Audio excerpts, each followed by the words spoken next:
beheaded his dad live on YouTube. He lived in a fantasy world. He believed he was a successful musician, author, and a presidential candidate. 32 years old. He had his own music he issued on Spotify.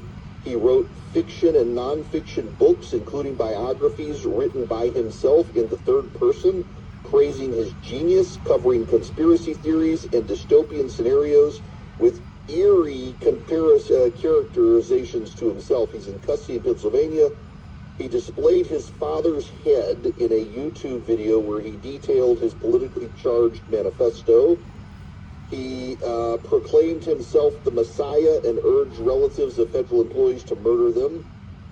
Far cry from his Spotify musician bio that claimed he only wished to bring positive change to the world. He clearly was deeply mentally disturbed and cut off his father's head, completely detached from reality and very hyper online. It is a dangerous thing that's happening with the isolation of young men in the world today. It really is. You know, so I was at an event that Americans for Prosperity was involved with, and they were actually talking about these sorts of things, that there really is this concern. It's bipartisan, and it goes to the makeup of public policy of young men unplugging and pulling out of society, withdrawing in isolation.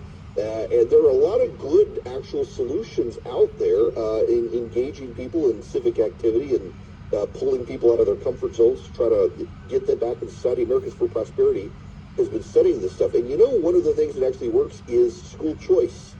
A lot of young men, in fact, in public schooling begin to get isolated and don't surround themselves with like-minded peers. School choice is actually a good thing to pursue at a time like this after all the isolation of COVID. AFP is fighting for it. They want you on their side. AmericansForProsperity.org/Eric. AmericansForProsperity.org/ERICK. You can be one of the activists around the country helping Americans for Prosperity grow the school choice movement. They've got boots on the ground in all 50 states. You can be one of them. AmericansForProsperity.org/Eric. From the Eagles Market Studio, hey, Powdersville, Pendleton, Simpsonville, and Greer, we've got you covered. This is News Talk 98.9 WORD, the voice of the Carolinas. Iran is threatening to decisively respond to any U.S. attack on the Islamic Republic. I'm Roger Davis from the News Talk 98.9 WORD 24/7 News Center. President Biden has linked Tehran to the killing of those 3 American soldiers at the military base in Jordan. More on the stare-down with Iran from AP correspondent Charles Deladesma. The Iranian warnings first came from Amir Saeed Iravani, Iran's ambassador to the UN in New York.